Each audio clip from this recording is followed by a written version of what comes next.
Hello students, एक बार फिर से आप सभी का स्वागत है आपके अपने यूट्यूब चैनल biology.com पर।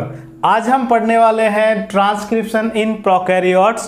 प्रोकैरियोट्स जो होते हैं उनमें अनुलेखन कैसे होता है वो हम पढ़ने वाले हैं। पिछले वीडियो में हमने ट्रांसक्रिप्शन क्या होता है और इसके बाद में ट्रांसक्रिप्शन यूनिट क्या होती है और ट्रांसक्रिप्शन में जो सहायता करने वाला जो एंजाइम है आरएनए पॉलीमरेज उसको हमने डिस्कस किया। यदि आपने वो वीडियो नहीं देखा है तो आपको डिस्क्रिप्शन में उसका लिंक मिल जाएगा, पहले आप वो वीडियो देखें। इसके बाद आपको बहुत आसान लगने वाला है ट्रांसक्रिप्शन इन प्रोकैरियोट्स। चलिए शुरुआत करते हैं, बात करते हैं हम ट्रांसक्रिप्शन की और हम बात कर रहे हैं प्रोकैरियोट्स की।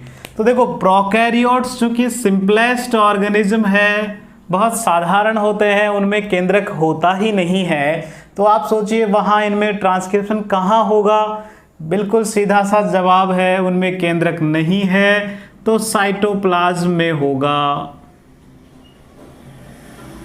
चूंकि प्रोकैरियोट्स जो है उनमें जो उनका जो जेनेटिक मटेरियल जो डीएनए होता है वो साइटोप्लाज्म में मुक्त ही रहता है, तो श्योर है कि ट्रांसक्रिप्शन भी साइटोप्लाज्म में ही होगा, वहीं होगा साइटोप्लाज्म में। ठीक है, पहली बात। दूसरी बात कि इस ट्रांसक्रिप्शन में सहायता क्या करता है, कौन सा एंजाइम करता है, पिछले वीडियो में हमने उसे अच्छी तरीके से डिस्कस किया और उसमें सहायता करता है डीएनए डिपेंडेंट आरएनए पॉलीमरेज। और हमने ये भी पढ़ा कि डीएनए डिपेंडेंट आरएनए पॉलीमरेज जो है ये एकमात्र एंजाइम होता है प्रोकैरियोट्स में जो सब कुछ यही बना देता है, यानी कि चाहे आरएनए हो, चाहे एमआरएनए हो, चाहे टीआरएनए हो, सभी प्रकार के आरएनए का निर्माण इसके द्वारा होता है। ये प्रोकैरियोट्स की बात हो रही है। ठीक है, तीसरी बात, ट्रांसक्रिप्शन के लिए कच्चा माल भी तो चाहिए, क्योंकि हम बना क्या रहे हैं। ट्रांसक्रिप्शन में होता क्या है, ट्रांसक्रिप्शन में डीएनए से आरएनए बनता है, तो जब आरएनए बन रहा है तो हमें कच्चे माल के रूप में क्या चाहिए, राइबोन्यूक्लियोटाइड्स चाहिए। क्या चाहिए, राइबोन्यूक्लियोटाइड्स, जिन्हें हम शॉर्ट में आरएनटीपीज कहते हैं। राइबोन्यूक्लियोटाइड ट्राइफॉस्फेट चाहिए। क्या चाहिए कच्चे माल के रूप में, राइबोन्यूक्लियोटाइड ट्राइफॉस्फेट, राइबोन्यूक्लियोटाइड ट्राइफॉस्फेट। ये हमें रॉ मटेरियल या कच्चा माल ये हमें चाहिए आरएनए बनाने के लिए। ठीक है, अब इसकी हम प्रोसेस को समझने के लिए, ट्रांसक्रिप्शन की प्रोसेस कैसे क्या होती है उसे समझने के लिए इसे डिवाइड कर दिया गया 3 स्टेप्स में। केवल समझने के लिए ऐसा किया गया। तो जो ट्रांसक्रिप्शन होता है वो 3 स्टेप्स में होता है। कितनी स्टेप्स में होता है, 3 स्टेप्स में होता है। समझने के लिए हमने इसे डिवाइड कर दिया। पहली स्टेप है इनिशिएशन, या आप हिंदी में कह सकते हो इसे प्रारंभन, इनिशिएशन। दूसरी स्टेप है इलोंगेशन, इलोंगेशन इसे कहते हैं हिंदी में दीर्घीकरण, बढ़ना, लंबा होना आरएनए का। और तीसरा है टर्मिनेशन, टर्मिनेट होना, उसका बंद होना, या हिंदी में कहे समापन।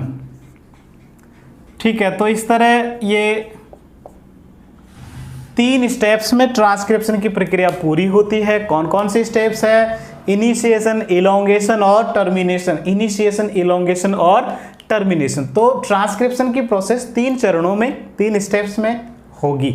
इनिशिएशन, इलोंगेशन और टर्मिनेशन, यानी कि प्रारंभन, दीर्घीकरण और समापन। सबसे पहले हम बात करते हैं इनिशिएशन की। इनिशिएशन समझने के लिए सबसे ज़्यादा महत्वपूर्ण भाग यही है इसका, इनिशिएशन। ठीक है, अब इनिशिएशन समझने के लिए मैं एक बार फिर से वापस ट्रांसक्रिप्शन यूनिट बना देता हूं जो हमने पिछले वीडियो में डिस्कस की है, इसलिए मैं इसे जल्दी से बना दूंगा। आपको अगर उसे समझना है तो पिछला वीडियो ज़रूर देखें, उसका डिस्क्रिप्शन में आपको लिंक मिल जाएगा। तो ये जो है पहले एक पतला सा बनाऊंगा छोटा सा समझाने के लिए, फिर इसे यहाँ हम बड़ा करके समझेंगे। हमने क्या पढ़ा कि ट्रांसक्रिप्शन यूनिट में एक भाग होता है प्रमोटर, उसके बाद जो मेन आरएनए बनाने वाली जो स्ट्रक्चर है वो स्ट्रक्चरल जीन कहलाती है डीएनए में, और अंत में जहाँ ये क्रिया बंद हो जाएगी उसे टर्मिनेटर या समापक, ये उन्नायक, ये समापक और ये संरचनात्मक जीन। ये 5 प्राइम मान लीजिए डीएनए का, ये 3 प्राइम, ये 3 प्राइम और ये 5 प्राइम। पिछले वीडियो में हमने ये भी पढ़ा कि जो 3 प्राइम टू 5 प्राइम डायरेक्शन वाला जो स्ट्रैंड है उसे टेम्पलेट कहते हैं, और इसी को देखते हुए आरएनए बनेगा। इसी की पूरकता का नियम पालन करते हुए आरएनए का निर्माण होगा। और दूसरा जो स्ट्रैंड होता है उसे कोडिंग स्ट्रैंड कहते हैं या सेंस स्ट्रैंड कहते हैं। इसे नॉन कोडिंग टेम्पलेट को नॉन कोडिंग या नॉन सेंस स्ट्रैंड भी कहते हैं, लेकिन सबसे बढ़िया नाम है टेम्पलेट स्ट्रैंड बोलना, आजकल ज़्यादा बढ़िया रहता है। ठीक है, ये बात हो गई। अब जो इनिशिएशन जो होता है वो इतने हिस्से में होता है केवल। ठीक है, ये जो 3 स्टेप है वास्तव में इन तीनों से संबंधित है। आप ऐसे समझिए, इनिशिएशन प्रमोटर से संबंधित है, इलोंगेशन स्ट्रक्चरल जीन से संबंधित है, टर्मिनेशन या टर्मिनेटर से संबंधित है। देखो कितना आसान हो गया। आपको अगर ये जो ट्रांसक्रिप्शन यूनिट अगर समझ में आ गई तो ये बहुत आसान हो जाएगा समझना।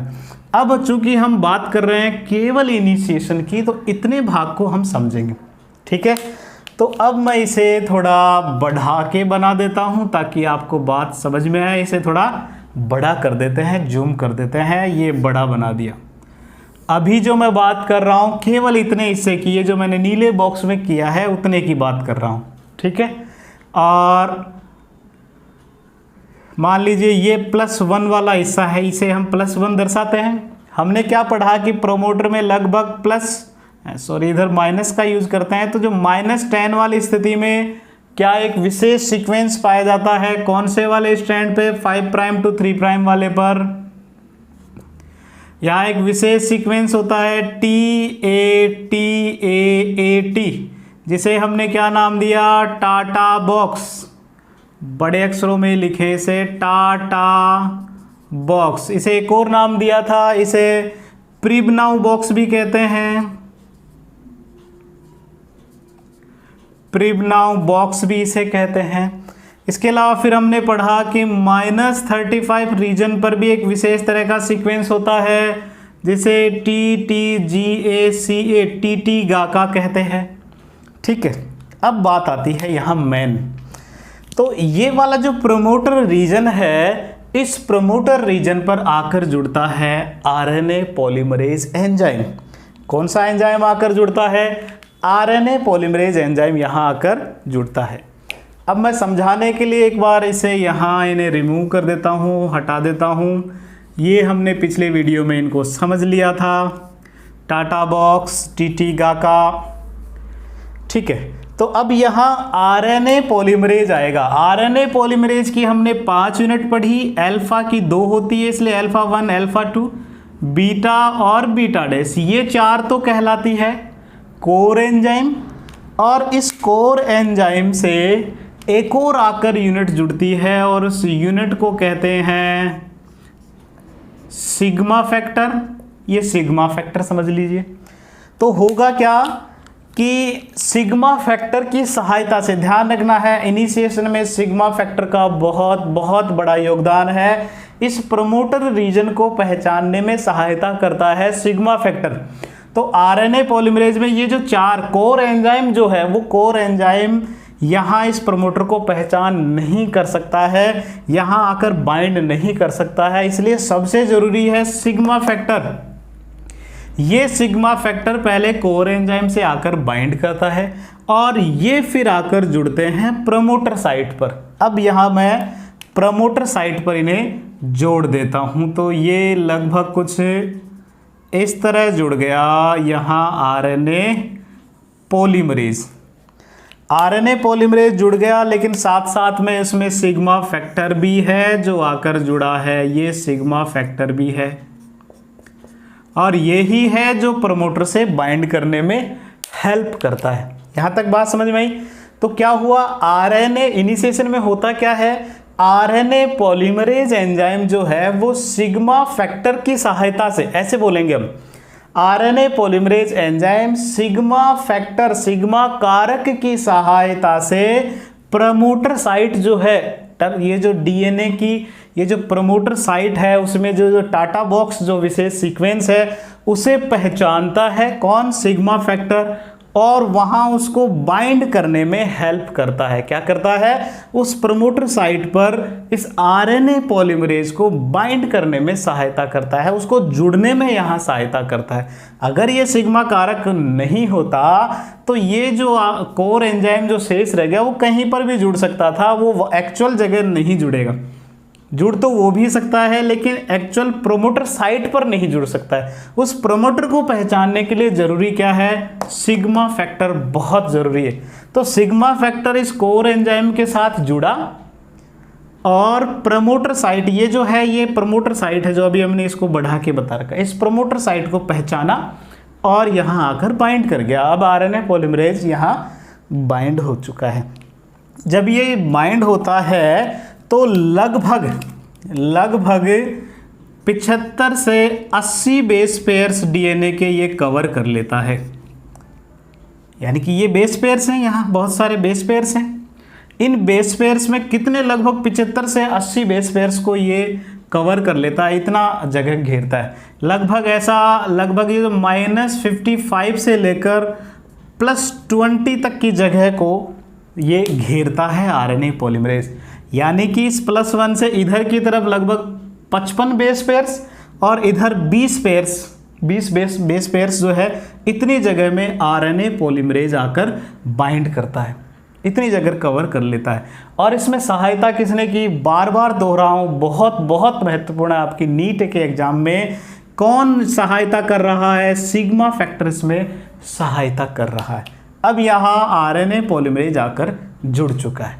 अब आरएनए पॉलीमरेज में जुड़ने के बाद अब सारे काम ये अकेला कर सकता है, कौन, ये जो इसका कोर एंजाइम है ना, अल्फा 2 यूनिट और बीटा डैश या बीटा प्राइम, ये कोर एंजाइम अब आगे के सारे काम करने में सक्षम है। तो अब ये क्या करेगा, इसके जस्ट बाद में अब क्या करेगा, ये वास्तव में इस तरह यहाँ बेस पेयर्स बने हुए हैं, हाइड्रोजन बॉन्ड बने हुए हैं, किनके बीच में, यहाँ जो न्यूक्लियोटाइड्स है, जैसे ए है तो इसके सामने टी है, इनके बीच में 2 बॉन्ड बने हुए हैं, इस तरह सब जगह जी सी सब इनके बीच में बॉन्ड्स हैं। तो होगा क्या, ये जो कोर एंजाइम में खास करके बीटा क्या करता है, इनके बीच में हाइड्रोजन बॉन्ड्स जो है उनको तोड़ देता है, तोड़ना शुरू करता है। अब मैं इसे यहाँ आगे बना देता हूँ। तो अब क्या हुआ, यहाँ आरएनए पॉलीमरेज ने इनके बीच में जो बॉन्ड्स थे उन्हें तोड़ना चालू कर दिया। इधर तो बॉन्ड बने हुए हैं लेकिन बीच में जहां ये जुड़े हुए हैं वहां के बॉन्ड, ये हाइड्रोजन बॉन्ड्स जो है उन्हें तोड़ता है।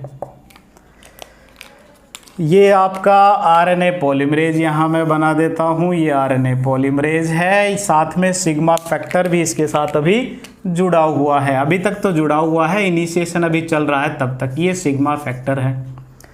लगभग ये जो बॉन्ड तोड़ते हैं वो लगभग 8 से 12 बेस पेयर्स जो है उनके बीच का बॉन्ड तोड़ता है। यानी कि यहाँ जो एकल अब स्ट्रैंड बन गया डीएनए का, जो सिंगल स्ट्रैंड बन गया, वो कितने बेसेज होंगे, यहाँ लगभग 8 से 12 है, यहाँ बेसेज ही होते हैं, इतने ही तोड़ता है।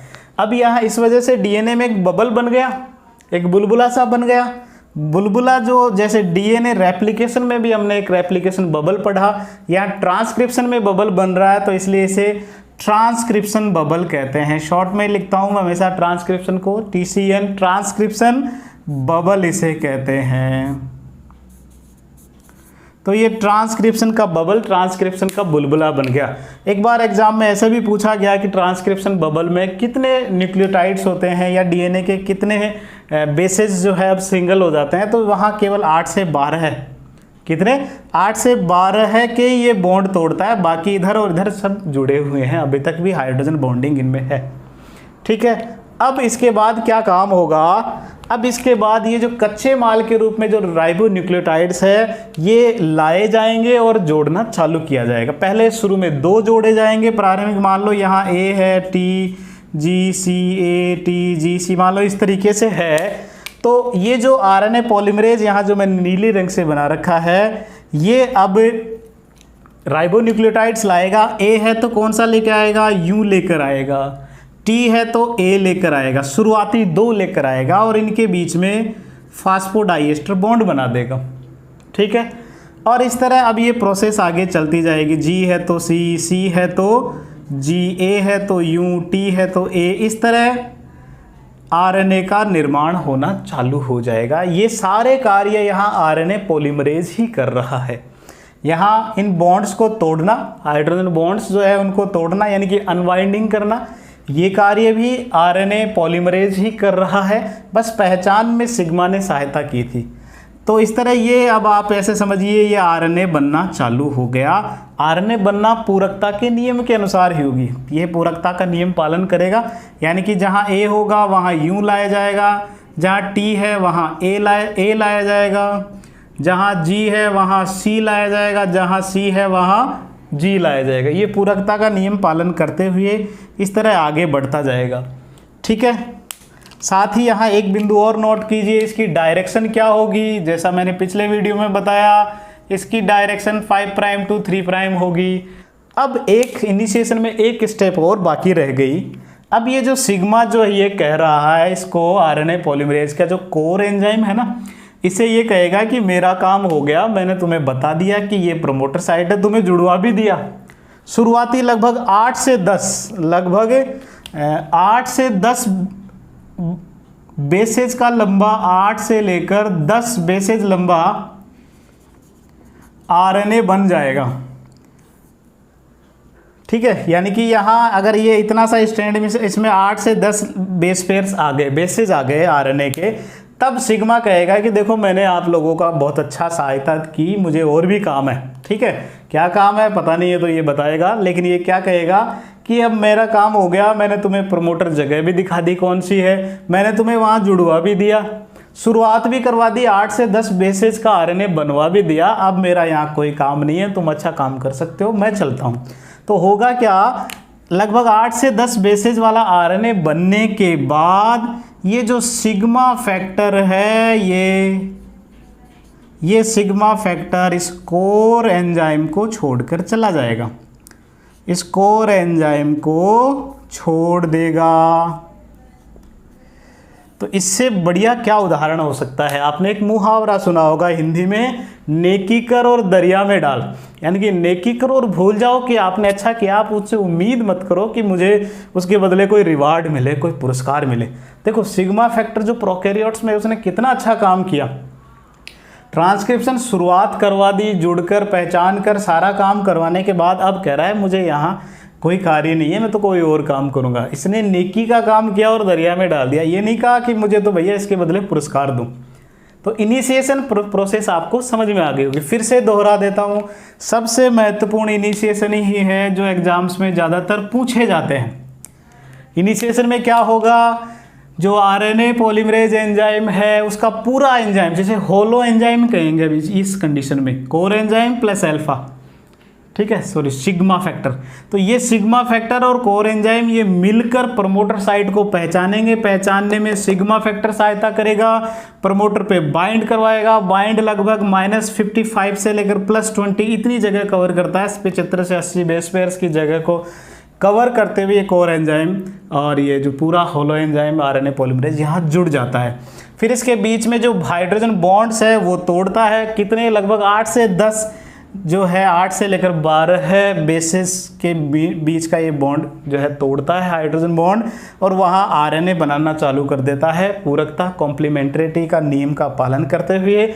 इस वजह से यहाँ ट्रांसक्रिप्शन बबल बन जाता है। जब आरएनए बन जाता है लगभग 8 से 10 बेसिस का, तो सिग्मा फैक्टर इनको छोड़कर चला जाता है। यहाँ तक बात समझ में आई? ठीक है, अब मैं इसे मिटा रहा हूँ, आप चाहे तो इसे उतार लें, इसके बाद एलोंगेशन समझते हैं। ठीक है बच्चों, तो अब हम बात करते हैं इसकी दूसरी प्रोसेस की, जिसे कहते हैं इलोंगेशन।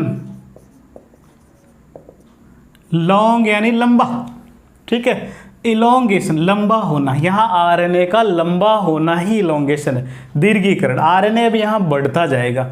बहुत आसान प्रोसेस है, सीधा सा है। अब क्या होगा यहाँ, जैसे ये हमारी ट्रांसक्रिप्शन यूनिट है, प्रमोटर का तो अब काम हो ही गया। प्रमोटर तक तो यहाँ आरएनए पॉलीमरेज जुड़ के जो है वो आगे बढ़ना चालू कर देता है। इलोंगेशन में सिर्फ इतना आपको याद रखना है कि आरएनए पॉलीमरेज जो है, अब यहाँ कोर एंजाइम हट गया, आरएनए पॉलीमरेज सिग्मा फैक्टर हट गया है, कोर एंजाइम यहाँ शेष रह गया है। तो ये कोर एंजाइम जो है वो इस स्ट्रक्चरल जीन के जो टेम्पलेट है इसके सहारे सहारे आगे बढ़ता रहता है, आगे बढ़ता रहेगा। और यहाँ ट्रांसक्रिप्शन बबल भी जो है वो आगे बढ़ती रहेगी। 8 से लेकर 12 बेस पेयर के ही ये बॉन्ड खोलता जाएगा, आगे बढ़ता जाएगा, और ये आगे बढ़ता जाएगा तो आरएनए भी बनता चला जाएगा। मान लो अब यहाँ इतना आरएनए बन गया, अब ये और आगे बढ़ेगा, तो और आगे बढ़ाने के लिए हम ये की यही बनाते हैं स्ट्रक्चर, ये यहाँ प्रमोटर, ये टर्मिनेटर। अब क्या होगा, ये थोड़ा और आगे बढ़ा देते हैं, हमने ये यहाँ आगे बढ़ा दिया, यहाँ ट्रांसक्रिप्शन बबल बन जाएगा, ट्रांसक्रिप्शन बबल आगे बन गया।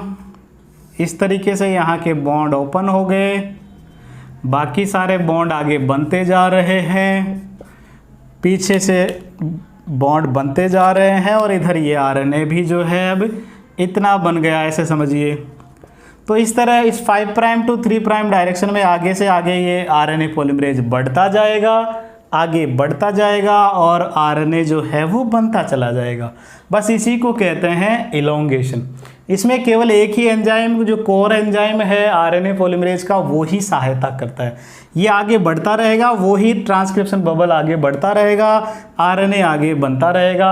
आरएनए बनने का काम वो ही पूरकता के नियम का पालन करते हुए आरएनए बनता जाएगा।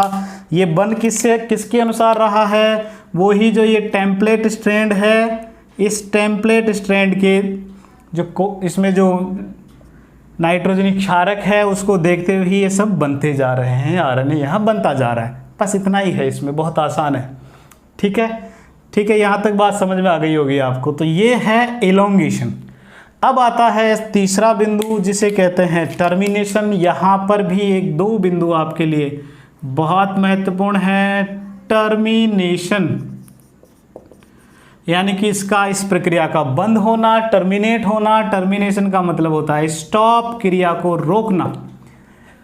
तो ये जो ट्रांसक्रिप्शन जब प्रोसेस जो है बढ़ती बढ़ती जैसे ही इस टर्मिनेशन साइट पर पहुंचती है, इस टर्मिनेशन साइट पर जैसे ही पहुंचती है ये पॉलीमरेज यहाँ तक पहुंचता है, तो यहाँ कुछ क्रियाओं द्वारा ये प्रक्रिया बंद हो जाती है और आरएनए इससे पृथक होकर दूर हो जाता है, आरएनए बन जाता है पूरा।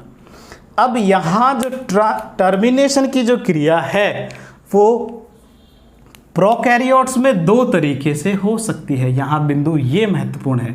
2 तरीके कौन कौन से हैं? एक तो है रो डिपेंडेंट, यानी कि रो पर निर्भर है। दूसरा है रो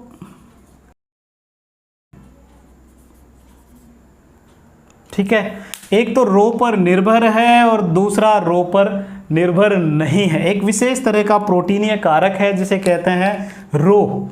ठीक है, रो कारक। रो जो है वो एक हेक्सामर प्रोटीन है, इसमें 6 इकाइयाँ होती है टोटल। 6 एक ही प्रकार की प्रोटीन की इकाइयाँ होती है। वो एक विशेष तरह का प्रोटीन है जो टर्मिनेशन में भाग लेता है। तो 2 तरीके से प्रोकैरियोट्स में टर्मिनेशन हो सकता है, एक तो रो डिपेंडेंट और एक रो इंडिपेंडेंट। ठीक है, एक तो रो पर निर्भर है और दूसरा रो पर निर्भर नहीं है। पहले हम बात करते हैं रो डिपेंडेंट, जिसमें रो पर निर्भर है। रो एक विशेष तरह का प्रोटीन है, एक हेक्सामर है। ये हेक्सामर क्या करता है, जैसे ही इस टर्मिनेशन साइट पर पहुंचता है ये पॉलीमरेज, ये जो पॉलीमरेज है, जैसे मैं यहाँ इसको थोड़ा जूम करके बना रहा हूँ, ये मान लीजिए ये टर्मिनेशन साइट है और अब पॉलीमरेज यहाँ आ चुका है। ये पॉलीमरेज जो है वो यहाँ आ चुका है और आरएनए इस तरह बना हुआ है काफ़ी सारा। ठीक है, तो यहाँ आते ही क्या होता है, ये जो रो है, ये रो इनके बीच में आकर जुड़ जाता है और डीएनए और आरएनए के बीच में, ये तो आरएनए है और ये डीएनए स्ट्रैंड है, इन दोनों के बीच में बाधा उत्पन्न कर देता है। डीएनए आरएनए को तोड़ देता है, अलग कर देता है। यहाँ जो डीएनए आरएनए के बीच में कॉम्प्लेक्स बना हुआ है, इस कॉम्प्लेक्स को अलग कर देता है और इस तरह आरएनए अलग हो जाता है और डीएनए यही इसका कार्य समाप्त हो जाता है। इसे कहते हैं रो डिपेंडेंट प्रक्रिया, क्योंकि रो कारक, एक विशेष तरह का प्रोटीन कारक इस टर्मिनेशन को अंजाम दे रहा है, इसलिए कहते हैं रो पर निर्भर टर्मिनेशन। दूसरा है रो इंडिपेंडेंट। रो इंडिपेंडेंट, इसमें रो निर्भर नहीं होता। वो कैसे होती है प्रक्रिया? तो वो प्रक्रिया कुछ ऐसी है, मैं यहाँ समझा देता हूँ उसे। रो इंडिपेंडेंट में क्या होगा, जैसे ही ये डीएनए पॉलीमरेज टर्मिनेशन साइट पर पहुंचता है, यहाँ इस तरह बबल बना हुआ है, ये ट्रांसक्रिप्शन यहाँ तक पहुंच चुका है, टर्मिनेशन तक, टर्मिनेशन साइट तक। तो यहाँ क्या होता है, जो आरएनए बना हुआ है उस आरएनए में एक विशेष तरह की हेयर पिन स्ट्रक्चर बन जाती है। क्या बन जाती है? Hair pin structure. यहाँ सबसे महत्वपूर्ण है, आरएनए में हेयर पिन लाइक स्ट्रक्चर बन जाती है। हेयर पिन कैसे बनेगी कि वास्तव में क्या होता है, इनमें जो आरएनए में जो बेसेस बन रहे हैं वो एक दूसरे के पूरक होते हैं। ज़्यादातर इनमें जी सी ज़्यादा होते हैं, जी और सी रिच होता है, यानी कि यहाँ जी है, सी है, जी है, सी है, जी सी। तो जी और सी आपस में हाइड्रोजन बॉन्डिंग बना सकते हैं। तो आरएनए के इस तरह हाइड्रोजन बॉन्डिंग बनाने से एक हेयर पिन बन गई। लड़कियां जैसे बालों में जो हेयर पिन लगाती है ना, वैसी स्ट्रक्चर बन जाती है। उस स्ट्रक्चर के बनने से डीएनए और आरएनए में एक दूरी बन जाती है, एक दूरी बन जाती है। डीएनए आरएनए दूर हो जाते हैं और दूर होते ही डीएनए और आरएनए का जो एक कॉम्प्लेक्स बना हुआ है वो पृथक हो जाता है और ये बना हुआ आरएनए जो है वो अलग हो जाता है। इस तरह टर्मिनेशन की क्रिया हो जाती है। ठीक है, तो आपको शॉर्ट में सिर्फ इतना समझना है, टर्मिनेशन की जो प्रक्रिया है वो क्या होती है। टर्मिनेशन वो प्रक्रिया है जिसमें आरएनए पॉलीमरेज टर्मिनेशन साइट पर जाकर इस ट्रांसक्रिप्शन की क्रिया को रोक देता है। और ये रोकने की क्रिया दो तरीके से हो सकती है, एक तो रो कारक पर निर्भर होती है और एक रो कारक पर निर्भर नहीं होती है। रो कारक जब यहाँ आकर जुड़ता है, डीएनए आरएनए के बीच में एक बाधा उत्पन्न कर देता है और आरएनए को अलग कर देता है।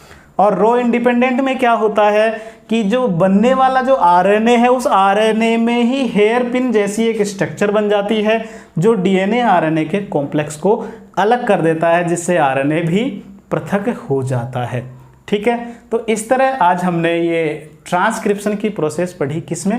प्रोकैरियोट्स में। ये सारी प्रक्रिया केंद्रक चिन्ह में होता ही नहीं, साइटोप्लाज्म में ही होती है।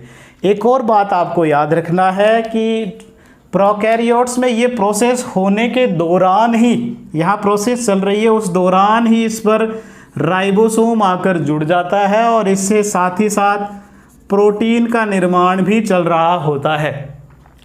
ट्रांसक्रिप्शन अभी खत्म हुआ ही नहीं है, उसी के साथ साथ ट्रांसलेशन की प्रक्रिया, जिसे प्रोटीन सिंथेसिस कहते हैं, वो भी चल रहा होता है। ये प्रोकैरियोट्स का एक अलग विशेष गुण होता है। इसका कारण हम सीधा सा समझ सकते हैं, इनमें राइबोसोम जो है वो साइटोप्लाज्म में मौजूद है, सारा काम साइटोप्लाज्म में हो रहा है, तो ये सोच रहे हैं कि क्यों टाइम बर्बाद करें, हाथों हाथ ये काम भी करते चलते हैं, ऐसे समझिए आप।